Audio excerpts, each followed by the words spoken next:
Republicans in Congress are looking to blow up Donald Trump's deal because it is barely even a deal. We wasted hundreds of billions of dollars and 13 American lives to create a worse situation in the Middle East while thousands of innocent civilians died. That is what Donald Trump did, and so it is no wonder that Republicans are upset with this outcome. Now, I don't know if we see some of Donald Trump's sycophants pushing back because they want a greater escalation of this war, or they just see what Trump has done as a failure, but either way, Republicans are pushing back as Donald Trump is still flailing in the wake of what is essentially a fake deal, or at least a disastrous deal, and we are going to get to that Republican pushback and action that Democrats are going to take to limit Donald Trump's ability to just declare war again when they return to session in Congress. But it all starts with what Donald Trump posted this morning, showing how panicked he is about the flailing state of his so-called deal. Trump floats absurd fantasy to cope with Iran humiliation. Donald Trump has suggested teaming up with Iran for a joint venture less than a day after threatening to obliterate the entire country. Speaking to ABC News chief Washington correspondent Jonathan Karl, the 79-year-old president was asked whether he would accept Tehran charging a toll for ships to pass through the Strait of Hormuz in the wake of the two-week ceasefire deal. We're thinking of doing it as a joint venture. It's a way of securing it, also securing it from lots of other people, Trump said. It's a beautiful thing. The U.S. and Iran agreed to a temporary ceasefire deal on Tuesday night that saw Tehran agree to reopen the Strait of Hormuz, the vital shipping route through which a fifth of the world's oil passes. The deal was put in place less than 2 hours before the 8 p.m. deadline that Donald Trump had imposed. The president had threatened to not only target bridges, but to commit a mass genocide. The deranged threats from the 79-year-old resulted, of course, in threats of using the 25th Amendment against Donald Trump and questions being raised about Trump's mental fitness. His erratic messaging on Iran seems unlikely to assuage those concerns about his cognitive state. After days of threatening potential war crimes, Trump is now openly pondering whether the U.S. can go into business in Iran, boasting on social media late Tuesday that big money will be made. Under the ceasefire deal, the U.S. has agreed to end its military strikes against Iran, with Trump insisting that we have already met and exceeded all military objectives in the deeply unpopular war. The U.S. also issued a 10-point plan arrangement for the ceasefire, which reportedly included the complete cessation of the war on Iraq, Lebanon, and Yemen, opening the Strait of Hormuz, which will help end worldwide oil crises that the conflict has caused, and the U.S. providing compensation for reconstruction costs to Iran. So I don't know about you, but that seems like a tremendous failure. Might I also point out the fact that Republicans don't want to talk about the fact that Barack Obama's 2015 nuclear deal did not give up control of the Strait of Hormuz. It also allowed Iran to keep its 60% enriched uranium, so not the concerns that Donald Trump was talking about, and it only sent $1.7 billion instead of paying reconstruction costs, allowing Iran to make money off of these tolls, lifting sanctions, and of course all the money and lives that we wasted. It is absolute absurdity, and the worst thing is, Donald Trump isn't even done. Although he's declaring we have achieved all of our objectives and everything's fine, listen to what Pete Hegseth had to say this morning about the continuation of our occupation. Yeah, we'll be hanging around. We're not going anywhere.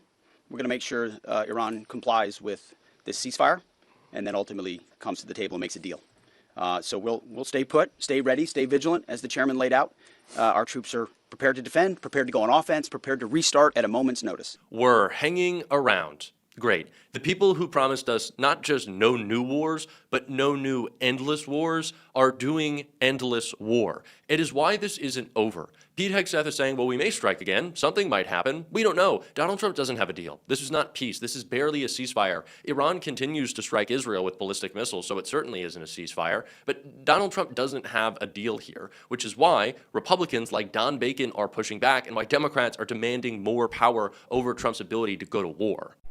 So when you're looking at a ceasefire now, if Iran keeps shooting and Iran's in control of the strait in some way, shape, or form, is there a deal here at all? I am not sure there's a deal.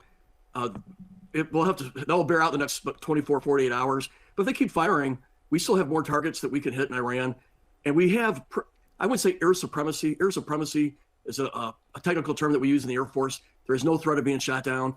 But we do have air superiority. We have 90 to 95% free access anywhere in that country with a minor threat there to shoot us down. We saw that with the F-15. And we could continue to pummel targets. We can continue to target their leadership.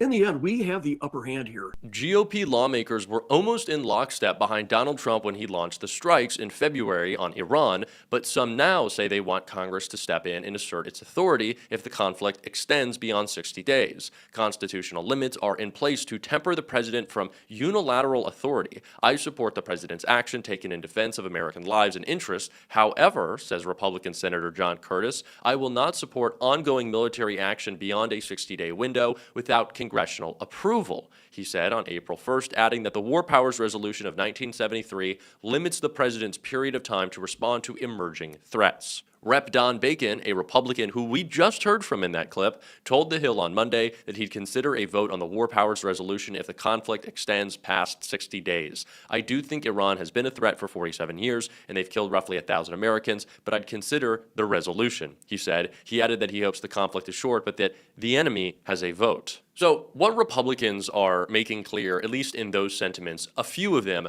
but enough, is that if this conflict continues to drag on, there needs to be a War Powers Resolution vote. We need to rein in Donald Trump, which we should have done from the beginning so Americans didn't have to die and we didn't have to waste billions of dollars. Imagine if Congress had stepped up and done its job. This conflict wouldn't have happened and we wouldn't have been in a worse place. Let's make this very clear. Iran being able to toll the Strait of Hormuz is a tremendous benefit and makes them an increasingly stronger superpower in the Middle East, the thing that Donald Trump said that he was worried about most, and that certainly has Israel upset, which actually maybe it doesn't because Israel just wants us to escalate the conflict more. But what Pete Hegseth said and what Donald Trump is communicating, that is so important to these Republicans who are saying, okay, well, if this conflict continues to drag on, I'm going to have to step in, is that Donald Trump wants this like pseudo-military occupation of the Strait of Hormuz because he says that he might make a deal with Iran to also toll it, which one, isn't going to happen, and two, would not pay for itself. That would just be lighting money on fire for no reason and would be an unnecessary continued occupation. It would just put troops in harm's way. There's literally no point to doing that. We didn't do it from the start. It wasn't one of our objectives. Donald Trump has accomplished nothing here. He is just trying to float ideas that make it seem like he has gotten anything done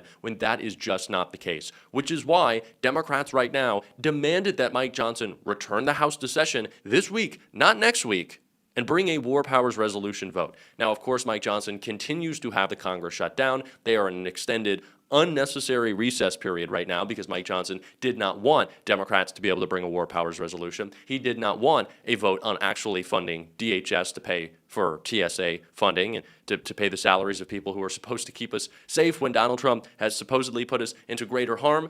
Fantastic. But everybody could acknowledge, even those Republicans in Congress who are in a way threatening to blow up Donald Trump's deal, that he has not gotten what he wanted. Even Fox was willing to say that in his clip right here. But I will say that the president's demands, we have not reached any of those objectives. I have full confidence that the president is going to find some way to make this happen. But he said that we want to dismantle all major nuclear facilities. That has not happened. The end of uranium enrichment on the soil, they're still enriching. The transfer of the enriched uranium stockpiles out of Iran, that hasn't happened. The acceptance of intrusive international inspections, they're still not willing to do that. And they have not suspended their ballistic missiles program. They're still firing them off to stop the production of the long-range missiles. That's just a few of them on the president's proposal. The question is the president using this 2 weeks to give our soldiers a break, a rest, to see if we can get this ultimately done? We'll see. Even the Fox propaganda outlet is admitting that Donald Trump has essentially accomplished nothing. He has not reached his strategic objectives, as we continue to hear again and again and again from the sycophants around Donald Trump who claim that this was a masterminded plan and that he's an absolute genius and, oh, dear leader, what a great job killing Americans and wasting hundreds of billions of dollars you did. That is what Donald Trump has said. But Pete Hegseth has kind of said something worse, not just praising Donald Trump, but we've seen a lot of reporting about the Christo-fascist kind of vibe he's inserted into the Pentagon lately. And it wasn't just his comment on the Strait of Hormuz that was so bad this morning. What Pete had to say about the, in his words, divine nature of this war is incredibly disgusting and disturbing, and it's where I want to close. Our troops, our American warriors, deserve the credit for this day. But God deserves all the glory. Tens of thousands of sorties, refuelings, and strikes carried out under the protection of divine providence. A massive effort with miraculous protection. Dude 44 Bravo spoke for all of us. God is good. Glory to God. This is God's war. This is a divine war. That is what Pete Hegseth is saying right now. That is disgusting. God wanted Americans to die. God wanted Donald Trump to threaten genocide. God wanted to blow up a little girls' school. Has this guy ever listened to Bob Dylan? Maybe even once. So now as I'm leaving, I'm weary as hell. The confusion I'm feeling, ain't no tongue can tell. The words fill my head and they fall to the floor. That if God's on our side, he'll stop the next war? No. God wanted you to do this? It is disgusting. These people are gross. And we cannot continue to have our military and our country run by religious sycophants, Trump sycophants, and a president in deep cognitive decline who thinks he is God. That is unacceptable. Impeach, remove, 25th Amendment, jail, bury under the jail, all of it. Do not stop. This is a moment to be more oppositional than ever to this administration and to their ongoing war, because it is an ongoing war. Let's make that very clear.